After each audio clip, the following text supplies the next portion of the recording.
Hey, welcome to the Mental Health Takeaways podcast. This is the podcast all about male mental health, but we are presenting it in a very different way where it's far more conversational, far more informal, far more relaxed.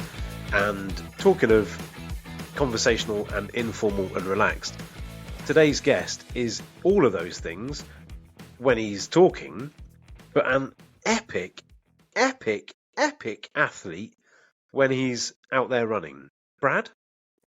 Yeah, I mean, just to put that into context, one of the last things he said to us on the show was, I don't necessarily enjoy getting up at 4:30 and running a marathon, but and I'm like, oh my God, I couldn't get up at 4:30 and lie in bed until I needed to get up.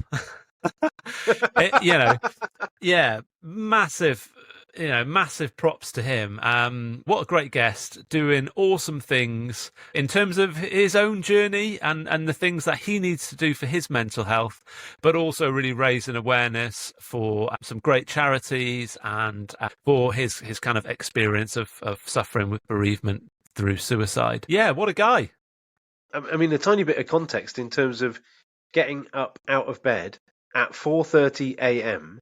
to go and run a half marathon before work. If I wake up at 4:30 a.m. and think I need the toilet, it can seem a bit far away. Yeah. It can seem a bit like, I don't know though, like that is a bit of a distance. And he's getting up and thinking, shoes on, off we go for a quick half marathon before. Amazing guy. And we won't tell you more because there's so much more in the episode, but he's not doing that once every now and again. He's doing that every single day. Incredible. So without further ado, here comes the episode. Welcome to the Mental Health Takeaways. We're here with Lewis. Now, Lewis, I've learned how to say your first name. One really important thing for our listeners that I'll just put out there now, I don't know if you've clocked onto this, Lewis, but my co-host Brad is a Geordie. So he's an honorary Cornishman. He's been down in Cornwall that long, but he is a Geordie. So any listeners that are struggling to understand what the hell Brad and Lewis are talking about, there will be subtitles that you can just read if you're not from the north. And also, I'm really interested to watch out how much Brad descends or ascends into Geordie as the conversation goes along, because he's already forewarned me that he might. But with that said, Brad, I think you're kicking off with our first question. Why, hey man. Thought I just get it in there early. No, really. Yeah, Lewis, I'm really curious actually as to whereabouts you're based in Newcastle. So I live in Tynemouth. I don't know if you know it very well. Lush. So lucky to live by the coast. Yeah, definitely. That's where I learned to surf in Tynemouth when I grew up. I lived in Whitley Bay. Yeah, stone's throw away. But as Nibbo said, I've been gone for a long time, so hence the accent. But I always confuse people when I go home or I speak to my parents, and they're like, I get off the phone and they're like, who is that? So there we go. Right. Well, Lewis, welcome. We've got strong ties with Newcastle, and one of our top fans still lives there, which is my mum. So anyway, let's get on to what we're talking about. So Lewis, thank you for coming on the show. Welcome on. We always start our conversations off with our guests talking about takeaways, because actually we feel like everyone is comfortable talking about takeaways, and we normally learn quite a lot about people. On any given night that you might decide to have a takeaway, what takeaway would you go for? What would be your choice? Well, more often than not, when I get a takeaway is if I'm working away with work, and I can usually expense it. So I go all out on a Nando's takeaway, and nice. Sunset burger, halloumi, pineapple, all the added extras, or 4 sides of chicken wings, peri fries, and cheesecake.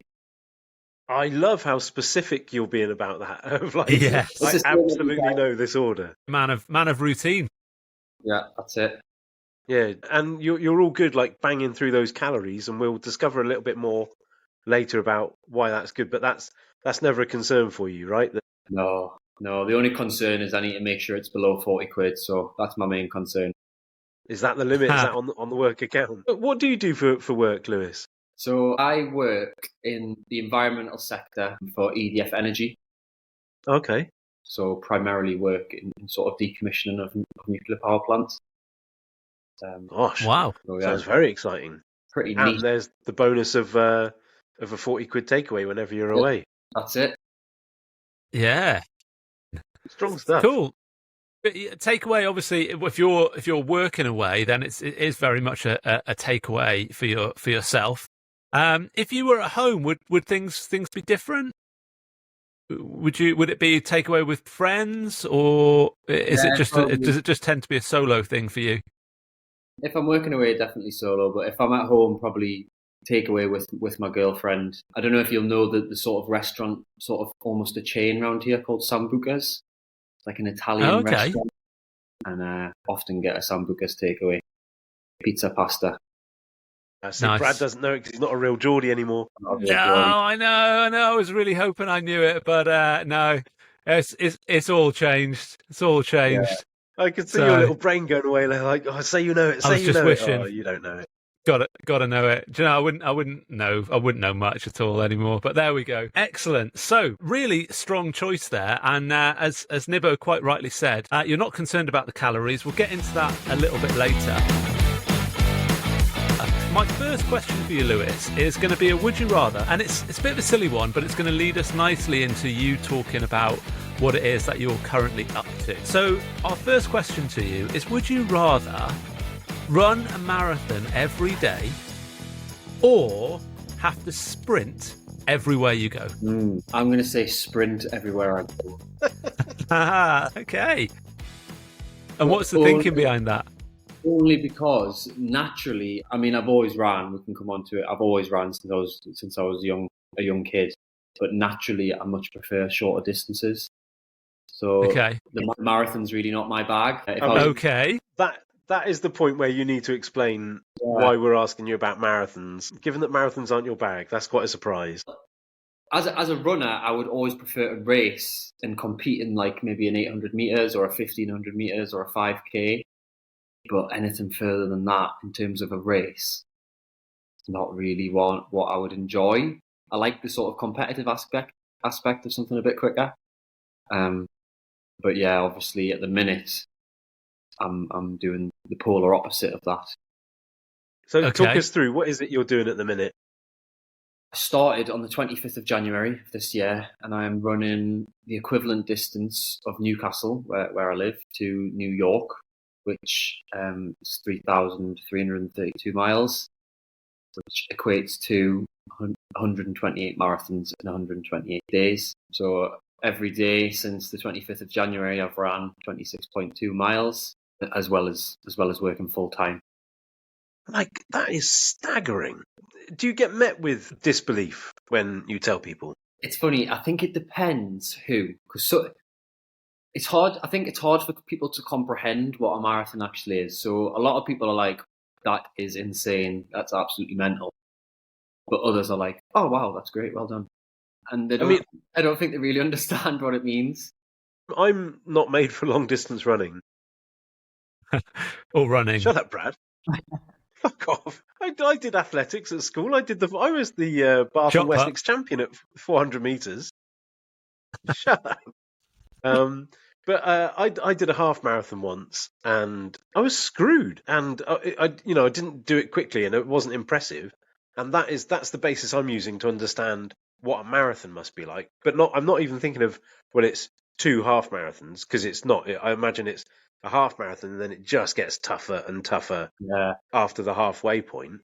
And you do one of those every day. Every day, yeah. I mean, Monday to Friday, I do split them in half. Okay. So with work, I'll wake up, do a half marathon before work, go to work, and then do a half marathon when I finish. So that sounds much easier, Lewis, to be honest. It's basically cheating. Monday to Friday, I work it out. I end up running a half marathon every 12 hours. And then on a Saturday and Sunday, I just get the full thing out of the way. And it's nice to have some time to sort of put my feet up on a Saturday afternoon. Like, I mean, sorry, Brad, go on. You're very casual about it, but like like Nibbo says, and we were talking about this because when we watch your reels, and you're just like, it looks like you're breezing along, like you're walking the dog. And I know that there'll be tougher days and there'll be kind of lighter days, but like Nibbo, I've only ever done a half marathon. And I've never forgotten the experience of crossing the line and then trying to walk and just feeling like a robot because my legs were just in that rhythm, and then they had to do something different. I couldn't have gone to work and done a normal day's work and then done it again in the afternoon. It's funny. Someone was asking me about it today, like asking, are you knackered when you finished, when you get in? I'm not necessarily like gasping for breath or heart rate through the roof, but I'm just from the hips down, just solid pain, really.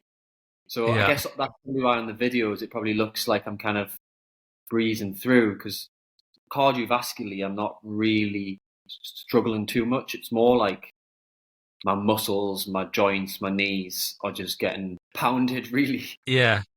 That was going to be my next question, is like, how are your joints and stuff holding up? Yeah, I mean, it comes and goes in waves, really. So, I mean, you can never really predict one day from the next. I could wake up tomorrow and feel like absolute rubbish, and then wake up the next day and be all right. I guess it's like life, really. I had about a 2-week spell just gone where my knees, my right knee in particular, was just really struggling, and it was forcing me to walk at some point. So I had some of my slowest runs in the sort of past 2 weeks. But other than that, I would say the first month was the hardest on the body. After the first 4 weeks got out the way, I kind of, dare I say, got used to it. My body definitely stopped screaming out for help, and I managed to get into a bit of a rhythm. But I think I've just got to, it's just one step at a time, really. And every day is a different day, and some days I feel great, and some days it's like, oh my God, when is this going to end? Yeah, and there's so many things in what you just said there that I think people will be able to relate to mental health in terms of kind of just one step at a time. Actually, some days are tough and other days are good. Massively. There's lots of things there, which kind of leads us into, because it is an extreme challenge. So what's led you to that? What's gotten you to this point that's led you to take on this Newcastle to New York run? Yeah, I'm not just doing it for the fun of it, that's for sure. So, unfortunately, in 2018, I lost my brother to suicide, and he was 21 years old at the time, and I was 18. And his dream was to live in New York. He was studying a computer science degree. He'd been to New York 7 or 8 times before he turned 21, and he just loved the place, really. It was just where he wanted to be. So I've always ran since I was, 8, I'd say even 8. I was going to running club with my dad. 12 years old, I was doing park runs. So it's always been a massive part of my life, but especially grieving for the loss of my brother, running became sort of a huge coping mechanism, really. I tried. I was in school at the time studying sixth form, and school had put me through sort of some therapies and things like that, but talking to people and nothing really helped. And the only thing that really helped me was running. And I always knew that I wanted to do something to raise money for charity, honour my brother. And really the only way I knew to do that was through running. So it wasn't until really last year that I was in the position where I could really put myself out there and do something like this, both physically and mentally. So I started coming up, I looked on Google, how far is it to run to New York? Then I sort of divided by marathons, and then started just pondering on it. I had a chat with a few mates, and a few people were like, oh, I'm not sure if you can do it. And then others sort of suggested that, yeah, it's a great idea. And before I knew it, I told like 15, 20 people. And by that point, I thought, well, I'm going to have to just do it. So I decided that I would plan it. So I finished on his birthday. So that was the reasoning behind starting on the 25th of January. I'll finish on June the 2nd, which would have been his 28th birthday. Wow. So that's kind of how the whole sort of project challenge came about, was really to honour my brother's dream of living in New York, but also to try and make a difference in raising some money for some really good charities. So the two charities that I chose were the RNLI, in thanking them for their efforts in looking for my brother, and also there's a charity based in the Northeast called If You Care Share, which is quite a small, relatively small Northeast-based charity that does really great work for suicide prevention, but a lot of work is done for the families bereaved by suicide. And I haven't gone through that process and seen the challenges that come along with it. I thought that would be a really good charity to support, and haven't done so. I mean, I've had so many messages, and people even stop me in the street and say that charity specifically helped me. Thank you so much. And they've themselves, If You Care Share, have reached out to thank me. I think I might have raised the most money ever for them from a single person. Pretty cool. So yeah, that's kind of my reason why and how I came about the challenge itself. Lewis, can I come in and ask you something that's totally off script? Yeah. But you mentioned we'd send a little form out to guests before they do the recording. And you mentioned on there that running has always been like your form of like therapy, or just sort of looking after your well-being, that you need that physical exercise to feel well. I'm sure our listeners will be struck by how chilled out you are about the whole, I just run 128 marathons per day for 128 days. Not 128 marathons a day. That would be a lot. But do you think, is it the running that does that for you? Is it because you're running so much? Is that helping you to just be in this? Because you seem, I don't know if other people mention this to you, you seem super grounded, super chilled out, super relaxed about life and everything that's around it. And do you think that's because of the running? I'd say so. I'm out there in the outdoors. Most days are sunshine. I'm out there for 4.5 hours. I'm not exerting myself. I'm breathing quite regularly. I can't say that word. We'll edit it so it's perfect. Don't worry. I'm breathing. I'm breathing normally. I'm not exerting myself, and it's almost what I would describe as meditation. Really, I'm just there on my own. Often don't really have any music. Up a nice trail, just me and my thoughts. Yeah, I guess once you've got 4.5 hours a day, you probably tend to process quite a lot, and I've probably processed more emotions in the last 4 months than I have in the past 6 years. And not only that, I do spend a lot of time on my own running, but I also spend a lot of time with people that want to join me and support me.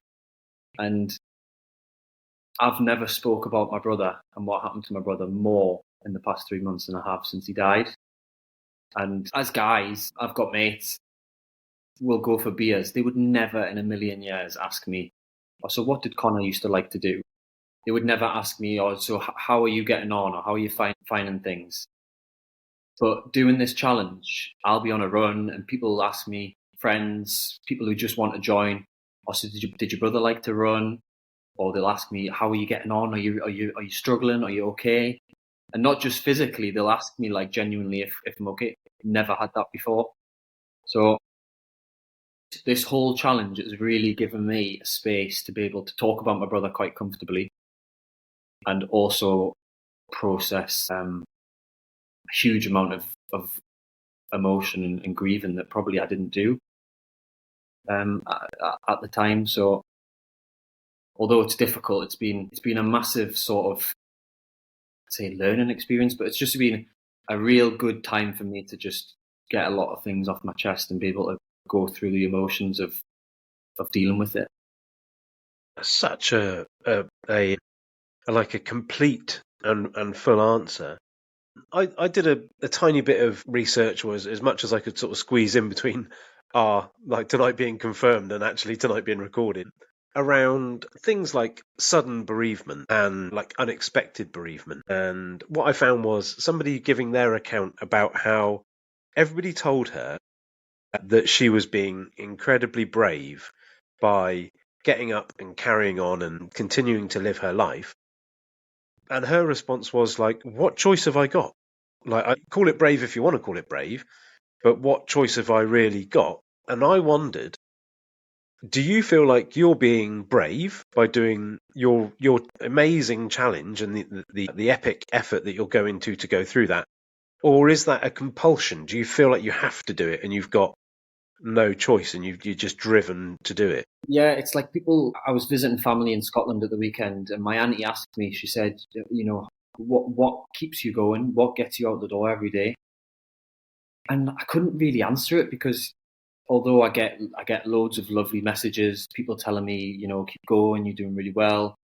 Huge amounts of donations, which obviously motivates you to keep you going as well. But I think exactly like you described, it's like the thought of even stopping or the thought of not doing the 26.2 doesn't really even come into my brain. It's just a pure compulsion, and I can't really describe it, to be honest. I think once you find when it comes to sort of these types of endurance challenges or even just getting through daily life, once you find a bit of a reason why, and I think given that my reason why is so big, it never enters my brain to even consider not doing what I've said I'm going to do. And I just think that's a fascinating mindset for our listeners to sort of hear and appreciate, because it is one of those things, isn't it, that almost when something terrible happens, that can actually be such a driver for motivation for the person that is affected by it. Definitely. Whereas, like, I was telling Brad something similar recently. Like, I'm coming off the back of a 2-week holiday because I'm a teacher, so I haven't been at work for 2 weeks. And all my mates that have been at work for the last 2 weeks, I'm trying to make the point to them of like, yeah, you're the lucky ones because you've just carried on through. Whereas actually, when I don't have something driving me like work, like I don't have to be out for work for the last 2 weeks, I actually find that harder to get up and get going. Whereas you seem as if you've got that inbuilt driver is always going to be there. Definitely. And I lean back on, I reflect on when my brother passed away, and I was 18 years old, going through my A-levels, about to sit my A-levels in 6 months' time. And I think I look back at 18-year-old me and think, how on earth did you manage to get through that time? And similarly, I look back at the past. I mean, today's day 87 of running a marathon every day. I look back at the last 87 days and think, how on earth have I managed to get to where I am? I mean, I set the challenge up. I sort of knew in the back of my head I could do it, but now I'm actually here. It's like, you just do it, I guess. You just got one step in front of the other. Don't look too far ahead. Even today on my run, I'm not thinking about tomorrow. I'm not even thinking about the next 5 miles. I'm thinking about the next 800 meters, get to the lamppost. Really? And it's just, I guess it's just you. It's just the exact same, really. I absolutely love that. Lewis, you've kind of touched on it, so I'm kind of thinking, is this a non-question now? But I kind of think your mind must have slipped to this at some point in terms of thinking ahead. Have you thought about day 129? Yeah, well, day 129, I'll have my feet up on the sofa, but day 128 will be the final day. Yeah. So, but that's what I mean. I mean that when it's done. And yeah, I get feet on the sofa, but have you given any thought to what it might be like to not, because you've just done it for such a long period of getting up and right, I've got to do a marathon today, to then be in this world of like, oh, well, I don't have to. Yeah, I mean, I'll still exercise is such as, no matter what type of, going to the gym or running is such a sort of essential part of my daily routine. I'll definitely have the 129th day as a rest day. And I will. But I think in terms of the marathons, I won't miss, obviously, I will not miss having to run 26.2 miles every day. But there'll definitely be elements about my life that I have at the minute that I probably will miss. There's 4.5 hours of stillness pretty much every day, where I'm not really doing anything other than just running and breathing. Yeah. And it's pretty special. And will you look to replace that with, if you're not going to carry on running as much, and I know you'll do the gym, would you look to get into anything that is specifically meditative, like yoga or Tai Chi? I think I would definitely look at So, funnily enough, there was a lady that lives around the corner from me, and she's a yoga instructor, and she'd offered me some sort of free stretching sessions during this challenge, and I definitely would take up something like that, probably mainly to get my body back to normal, but also to just have that bit of space. But in terms of running, I'll probably still run most days of the week and still have that time to myself. It'll just be maybe 45 minutes rather than 4.5 hours.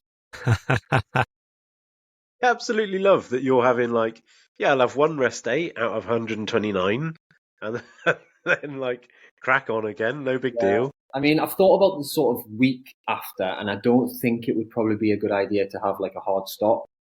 No. I probably will wind it down. So maybe I'll have a bit of a wind down week, and then maybe the third week after, I'd probably bring my body to a complete stop and just let everything reset. Again, just thinking on that line, because we've talked about when the challenge is done and that physical, what it will mean to you physically and the things that you'll maintain and then the things that you drop. What do you think about in terms of mentally for you completing the challenge and with having so much drive and focus on this challenge to raise awareness for some fantastic causes, go through the process and reflect about Connor and all of those things, how do you think you'll find it from a mental point of view as well as a physical point of view?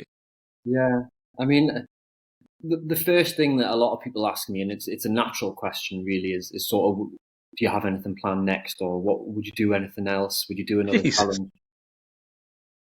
But for me, I kind of describe this whole process as a bit of a monkey off my back, and I always knew that I wanted to do it. And there's a lot of sort of young guys out there similar. I mean, I'm 24. There's a lot of people similar to me in the age that are doing these crazy challenges and trying to push their body to extreme limits, and they kind of pick a new challenge and edge it a bit more and edge it a bit more.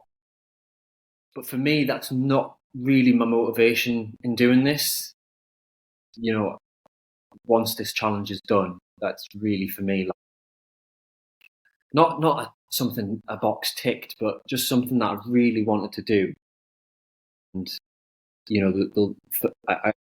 I guarantee there'll never be a sort of challenge of this scale that I would probably ever do again. This is really just for Connor, his dream of living in New York and some raising an incredible amount of money so far. Yeah. So in terms of mentally trying to sort of come to terms with that, I think I would probably just try and enjoy my summer, spend time with family again. I've got a girlfriend, try and spend a bit more time with her and just almost go back to normal life. And having done this and having selfishly really having been able to process a lot of thoughts and being able to grieve when I hadn't done, I'll probably be a bit more content with the whole process and almost an element of closure, I guess. Yeah. So I really enjoy the English language, and I think it's phenomenal and used well. It can express such a broad range of emotions, but I'm yet to find a word which means to focus on oneself positively. So when you said there, selfishly, you've had the opportunity to process all this stuff, I really think it would be amazing for us to have a word that means, yes, I'm focusing on myself, but it's a really positive thing for me to be doing. Yeah. And I just think that word is absent in the English language because it's so necessary, not just for you, but for all those people you mentioned, for your family, for your girlfriend, to have you have this processed, to have you have it worked out. That's beneficial for them. Yeah. For you to be that little bit selfish in the moment. Definitely. But I'd say also on the contrary, one thing that I have noticed is that everybody grieves differently. And I'd say that me going through this process of being really quite open about losing my brother and being quite open about the whole process of how I felt and things that I've gone through is that it maybe hasn't necessarily been quite as easy to share that as maybe some of my family members have found. So that's definitely sort of one thing that I've had to manage and learn, and everyone grieves differently at different paces and manages those emotions differently. For me, I'm not suggesting anyone runs 128 marathons to get over such a terrible loss, but for me, that's kind of what's been the answer for some of my questions, but it's not always the same for everyone.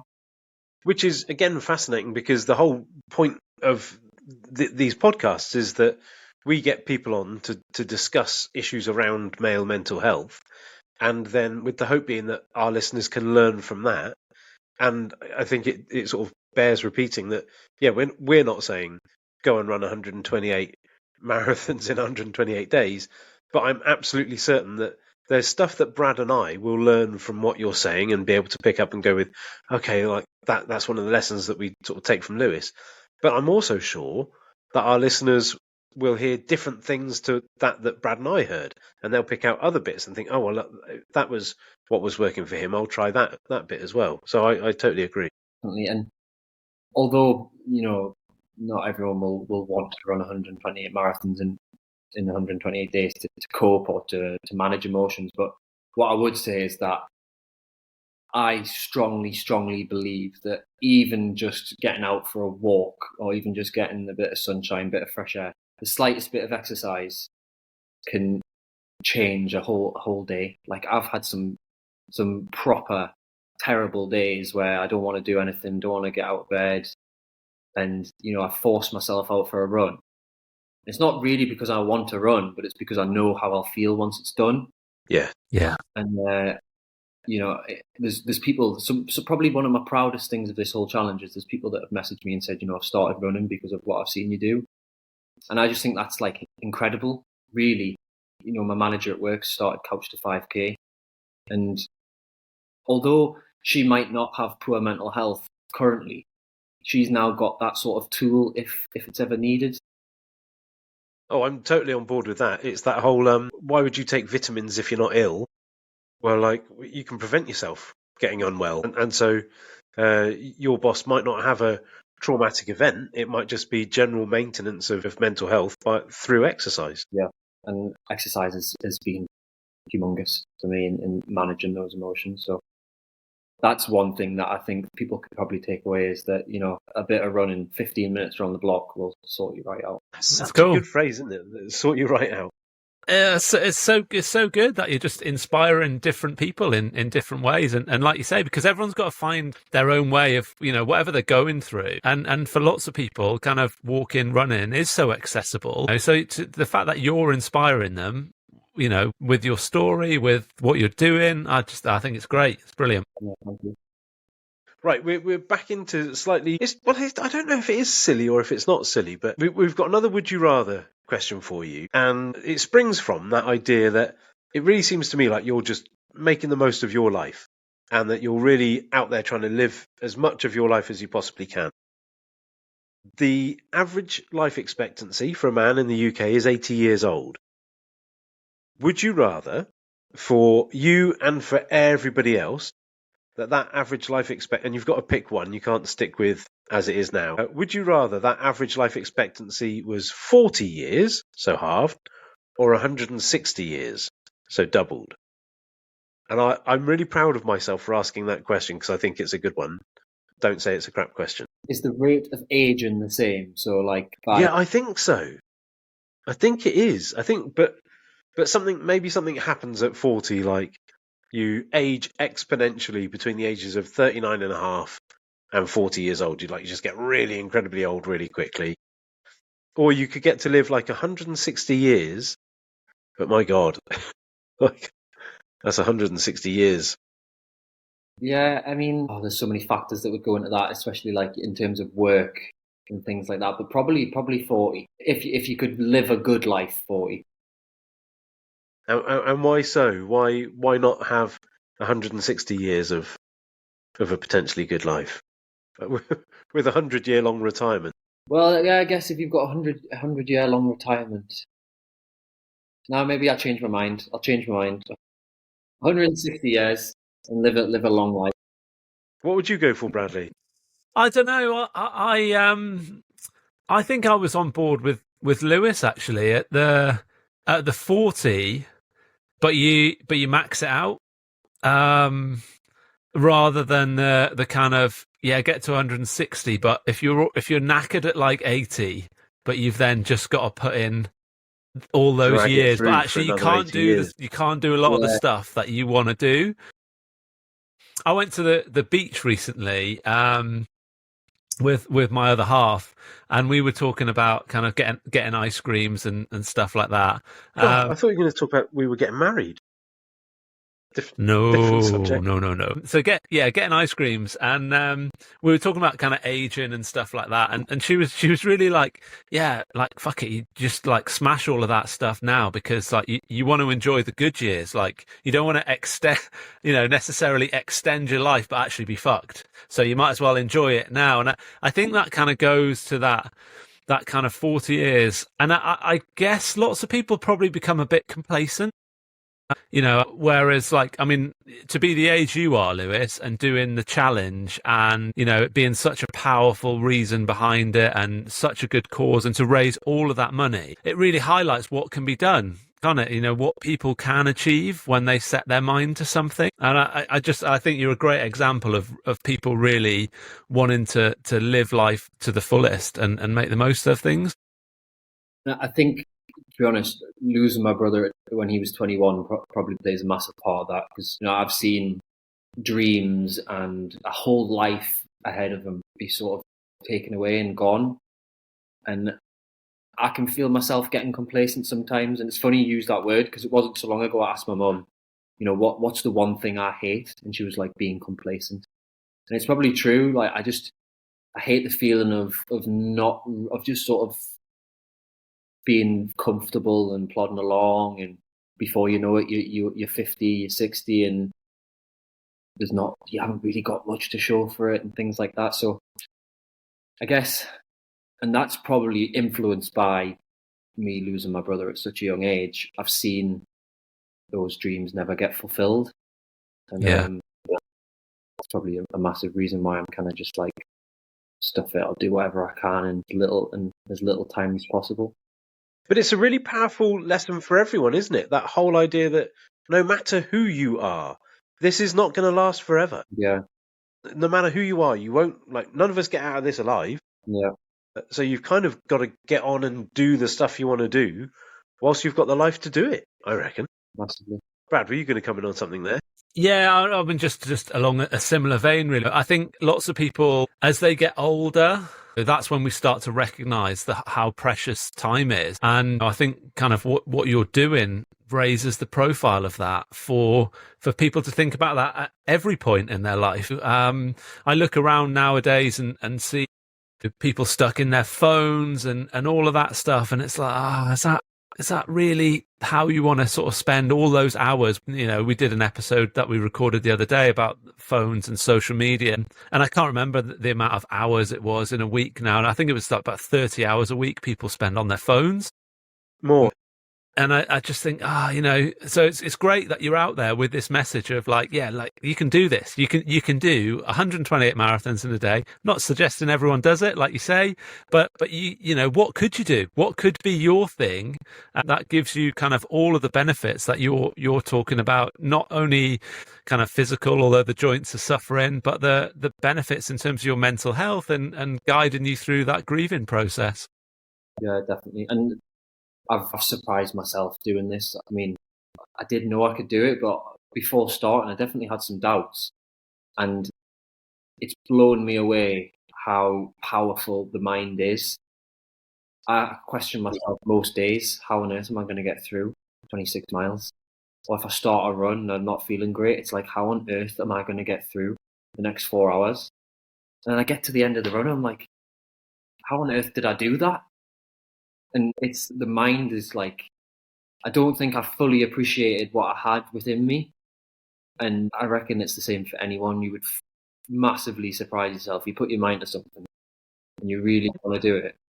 Do you think you'll be able to transfer that then to other areas of your life, like say work, for example, where maybe there's a really challenging task on, or a big step up that you're required to take in your professional life, where you would be able to think, right, well, I've gained this from the challenge where I just know that one foot in front of the other, and I'll achieve more than I could.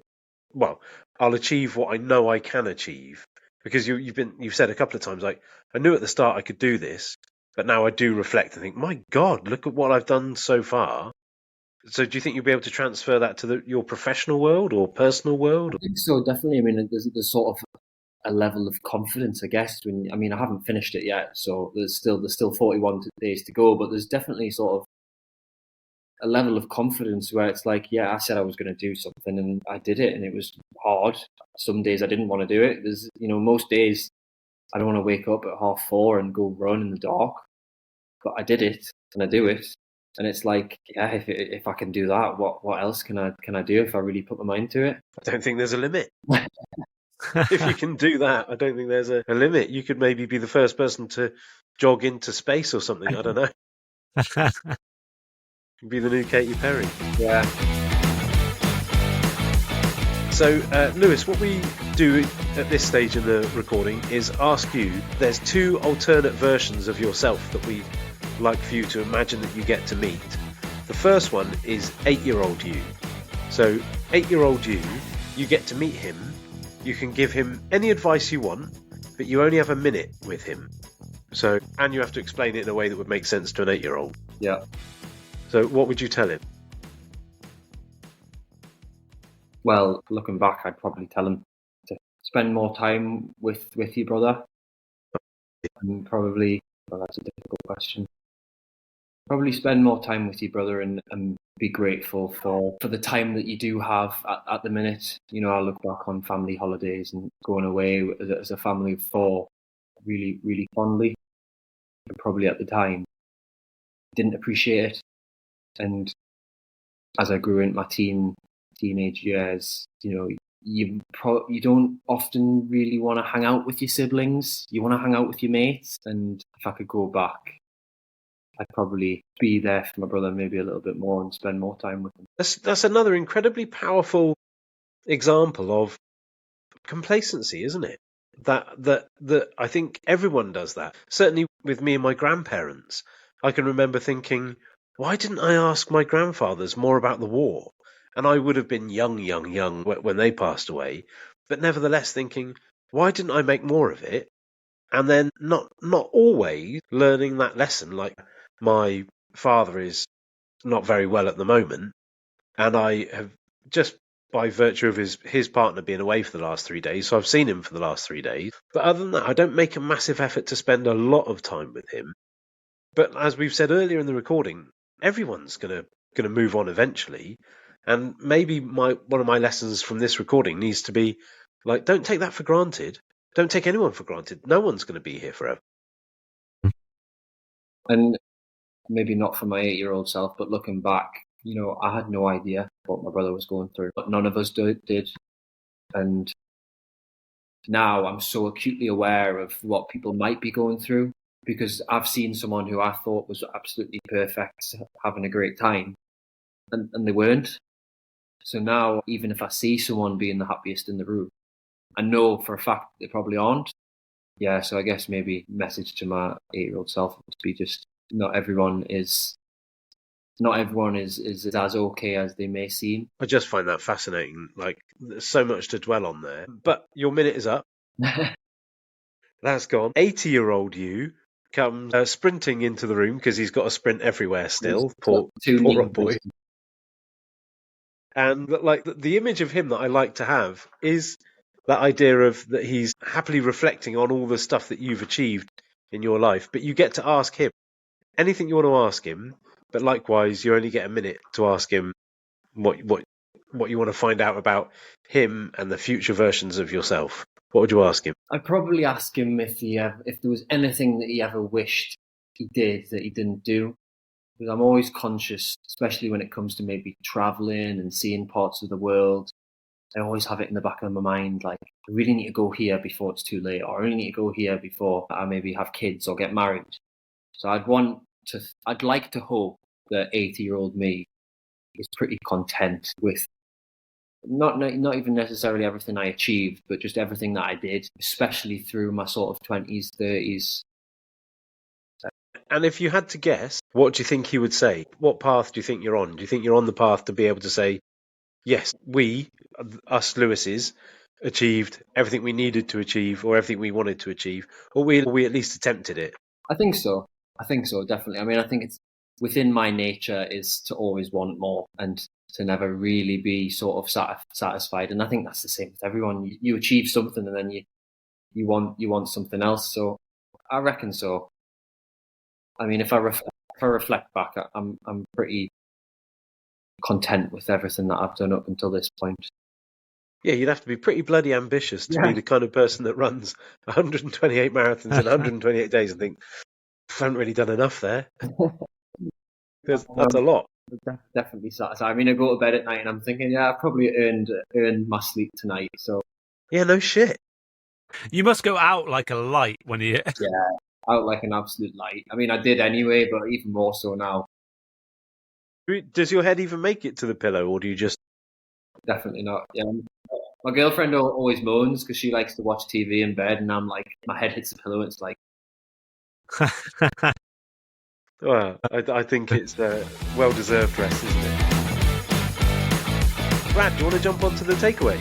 So we kind of sort of come full circle with our takeaways, Lewis, at this point in the show, and kind of reflect on the things that you've said and share kind of some takeaways that people can take away for themselves and think, actually, do you know what, this is going to be my thing. Something tangible that I could start doing this evening or tomorrow or whatever it is. So I'm going to kick off, and I've got a few things written down, actually. It's going to be tricky, and Nibbo always tells me off for having too many because he likes us to just have one.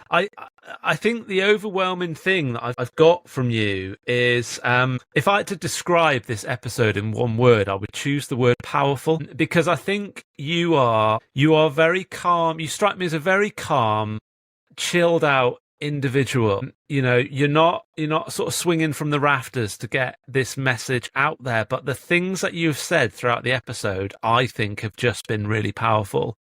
And I think you really do highlight, because I think often there's so much, and you see it all the time on social media, like, oh yeah, you got to live for the moment and live for now.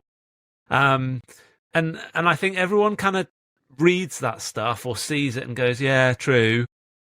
But they don't do it, and I think actually what you're inspiring in lots and lots of people that know about what you're doing, and hopefully in our listeners that see you, you'll inspire that actually no, this is actually serious. This is, we all take for granted that we're going to wake up tomorrow morning, and so actually we do need to fill our lives with the stuff that makes us proud of ourselves and makes the people around us feel proud. So I love the comments you've made about kind of life being precious and living for now.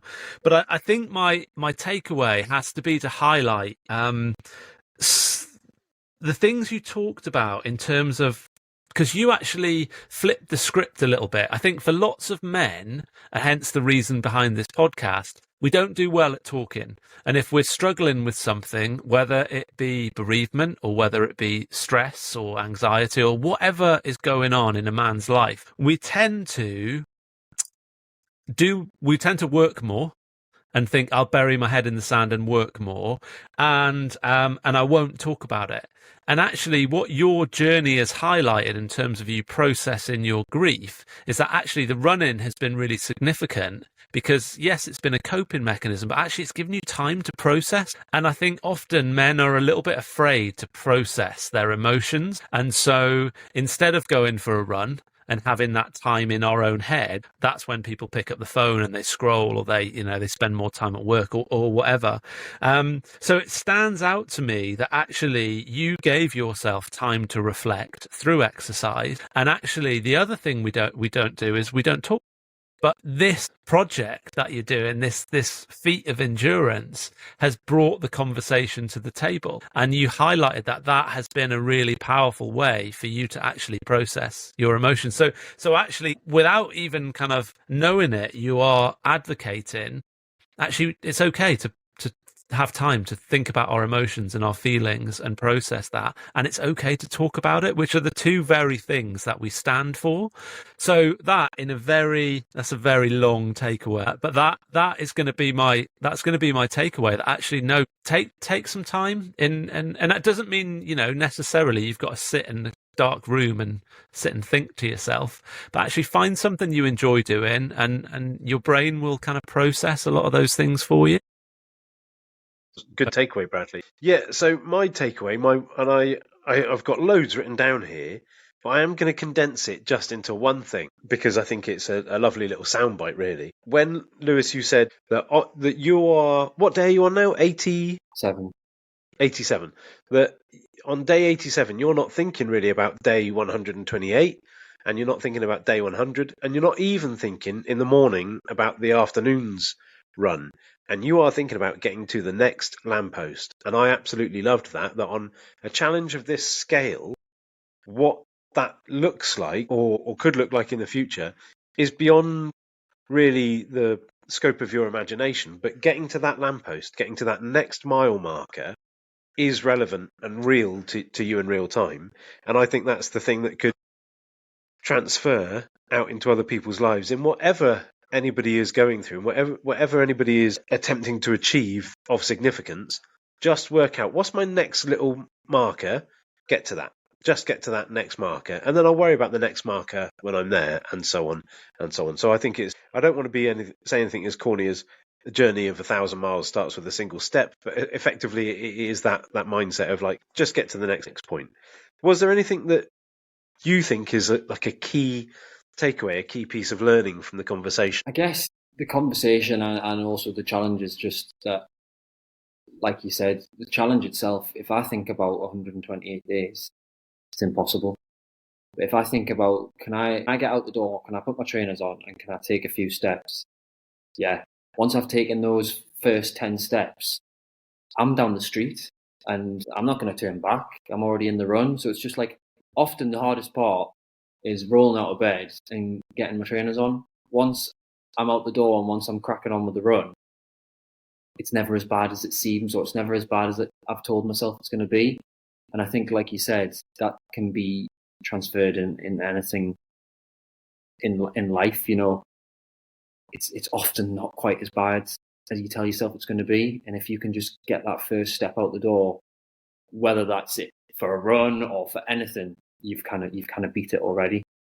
Gosh, I love that. I think it's such a good message to put out there. Lewis, you've been a phenomenal guest. To say that I've enjoyed this conversation and I've been fascinated, like Brad and I are normally not this quiet, but it's been really a real pleasure to just sit and listen to your experience of your amazing adventure. So thank you ever so much for coming on. Oh, one little bit of housekeeping for our listeners. The organisations that we've mentioned, the RNLI, If You Care, Share, and Lewis's Instagram, will be the links for those will be in the show notes. So if anybody's listened and thought, I want to go and find out more about those organisations, or if they want to donate, then it'd be great to go to any of those links and to find those organisations there. But from me, Lewis, thanks ever so much for being on, and I'm sure Brad would want to say the same. No, really appreciate it. Thank you for having me. Absolutely. I don't think you're going to need any luck to finish this challenge, Lewis, but I will say best of luck. Thanks for coming on the show and talking so openly about your experiences. It's been great to have you on, and we'll keep up to date with your progress. Thank you, guys. Thank you very much. Oh, one more thing, Lewis. Have you got a route planned for day 128? Like, have you got a finish line? Yes. In mind. So my intention is I've got the day off work, so I'll be doing the full marathon sort of just off the belt. But my intention is to do the first half on my own. And then the second half, or the last 10k or the last 5k, is open to anyone to join in the local area, or friends, family. And it'll probably be along the coast and back, and I'll finish somewhere in Tynemouth. I haven't quite figured out exactly where, but somewhere along that sort of coastline. Oh, I can't wait to see it. It's a phenomenal journey and a very worthwhile cause. But thank you so much for coming on, Lewis. Thank you. Thanks very much. Thanks, Lewis. Amazing. Take care. Well, there it is. We told you it was a good episode right at the start, and wow, I mean, like we said, we told you he was chilled out and he was laid back, but what a guy to be 24 years old, running a marathon every day for 128 days. Newcastle to New York. That's a long way. I didn't even know there was land that you could run on between Newcastle and New York. But yeah, so many good things. Such a powerful episode from a 24-year-old who I think it's fair to say is relaxed, is understated in terms of what he's doing. But I just found that to be such a powerful episode. So many good bits of advice. I loved your takeaway about the lampposts, actually, and that idea that actually, just get to the next lamppost. Because what I thought Lewis did really well was not only, I think often in terms of mental health, we can think about the darker times and be like, just get to the lamppost. But what he shone a light on was like, no, if life is good, what are you going to fit in that journey to the next lamppost? Like, make the most of it, because you don't know how many more lampposts there are. And I love that. I think it was a great episode for shining a positive light on the fact that actually, life can be short and we're all only here once, and we should go and do great things, and we should spend it with the people we love. And I love that message. It's a great episode. Yeah, I just think there's so many transferable messages from the epic challenge that he's undertaking to people's everyday lives. And I'd love to hear if anybody has listened to that and thought, this is what I've taken from it. This is the transferable message that I think I could, or the learning that I could take from Lewis and adapt to my life. We would always love to hear what that is. So thanks for listening, folks. I hope you enjoyed the episode as much as we did. There'll be another amazing episode out in another 2 weeks' time. Stay tuned for that, and we will see you next time. Bye-bye. Do you know what my transferable thing is? No. When I wake up at 4:30 for a wee this morning, I'm going to run to the bathroom and back. Well, that's amazing, Brad. You're a special person.